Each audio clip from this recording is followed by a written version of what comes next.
Hello, hello, hello, hello. Welcome again to Auntie Lizzie's Corner. Miawezo Akwaba Nyeye. Thank you so much for joining me again.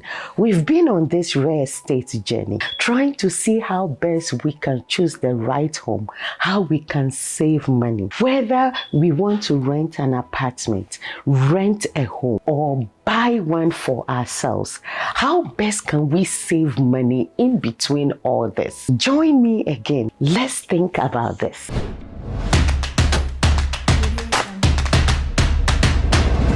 So, few videos we did talk about whether it's beneficial to buy a home or to rent an apartment. One of the videos we saw that it's actually advantageous to rent an apartment in some situations, depending on family size, depending on the amount, depending on so many things if you can afford it.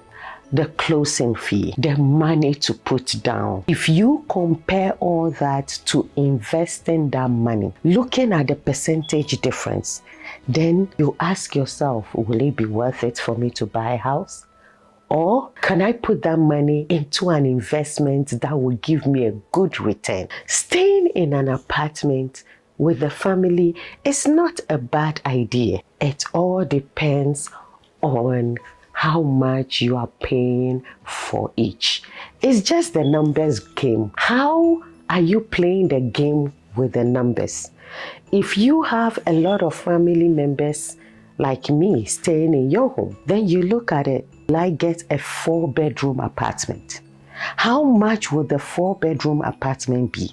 Can that 4-bedroom apartment payment give me a home and that equity will be increasing? That's one of the things we have to look at. Paying for a rented home, you could as well just be paying for your mortgage, right? How many apartments have 4 bedrooms? Mostly 3. I haven't seen the 4. I'm sure it exists. But if you look at it, these days it's so expensive. 2-bedroom, 2 baths are going between $2,500. That is if you get a good neighborhood, okay? $2,500 for 2-bedroom, 2 baths. If you get it cheaper, like $1,500, you might be looking at a neighborhood that is not too good. And always remember safety first, right? So now you've decided that you want to buy a house instead. Personally, I think it's good to have one. Even if you don't stay there, you can rent it and use that as your investment property. So now, let's look at the process. You go to the bank or a mortgage lender who will look at your tax return, your pay stamp, verification of employment, and decide to pre-approve you. And that can even be done on the phone without all these documents. Oh yes, she or he will tell you, congratulations, you are approved for $100,000. Then now you can use that pre-approved letter and send to an agent. One of the things we also talked about is, do you need an agent or you don't? Most of the time you do, but when you are buying a new home, they have an agent on ground. So you do not need an agent for that. What is in it for the agent? The seller pays the agent 3% of the amount, right? So if it's $100,000, you are going to pay 3% as the buyer to the agent. Sometimes the seller will take all that 6% upon themselves. Then the seller and the buyer will just share 3% each. So if you are looking at a house of $100,000, 3% will be about $3,300 thereabout. There's closing involved and all those little fees behind it. So now you start to look for a home. Also, our previous video, we talked about some of the important things to look at when you are looking for a home. Like, is there leakage? The roof? Little things that you'll be paying attention to. If you haven't seen that video, look for it. It's a good one. And that will help you decide whether that home is a good investment. You are going to be paying for this house for 30 years. You can pay it for less, but usually it's for 30 or 15 years mortgage. So be sure of what you are getting into. Now, you have found this home and you are excited about it. So you are now going to ask your agent to give or write an offer to the seller. If it's a new home, the amount is fixed. So the process will just start, right? If it's a new home, they'll pick the land and they'll just build for you, depending on which company it is. Sometimes it's built there already and you just pick it up, so you don't get to choose your boundary. Then now it's the time for the seller to decide, do I want to accept the offer that this person is giving me? Okay, so then now the offer is accepted. Then it is now that the loan process begins. That is when all those documents will be verified. If you've not been paying your taxes or filing and you want to buy a house, you will need it. So you should do it. Then you have to be working at your current job for at least 2 years. Not just your current job. It can be any job. You have to be consistent. You were working consistently for the last 2 years. So if you are not in your current job for 2 years, all they'll do is look at your previous job, see how many years you worked, so you can qualify. Then they are also going to look, first-time home buyers, there are some opportunities out there, right?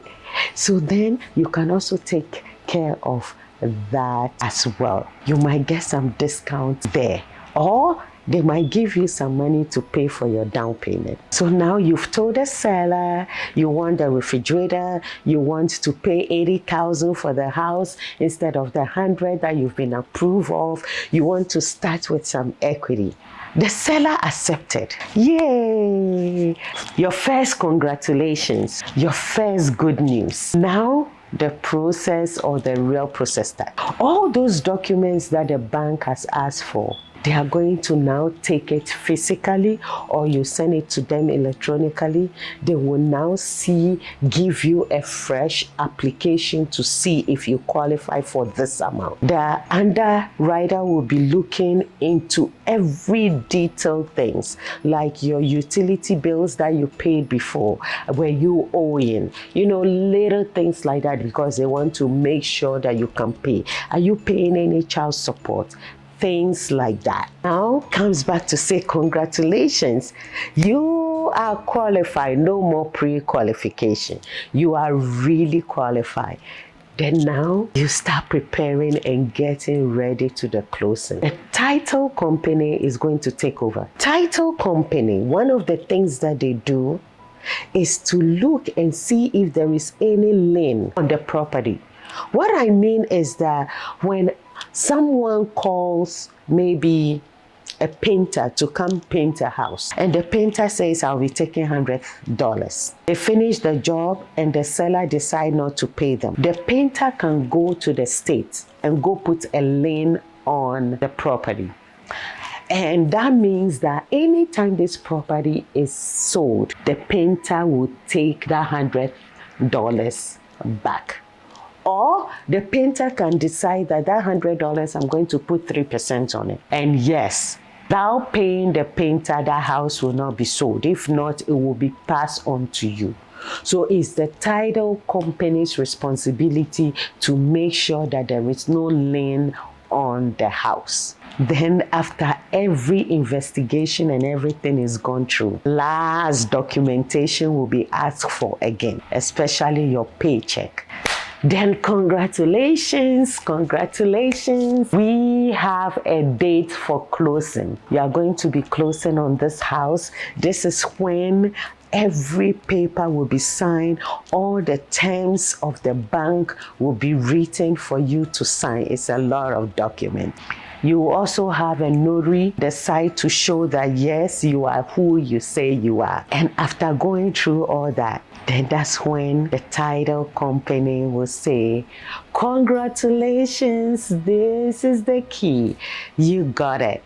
Then now you are ready to move in with the family. You are ready for the American dream. Hopefully the home and the equity will be going up and up, and you'll be welcoming yourself to having equity and an asset. Even though it's a lot of money and a lot of years to pay, but at the end of the day, your family will be living comfortable. Congratulations again. Until then, see me in the next video.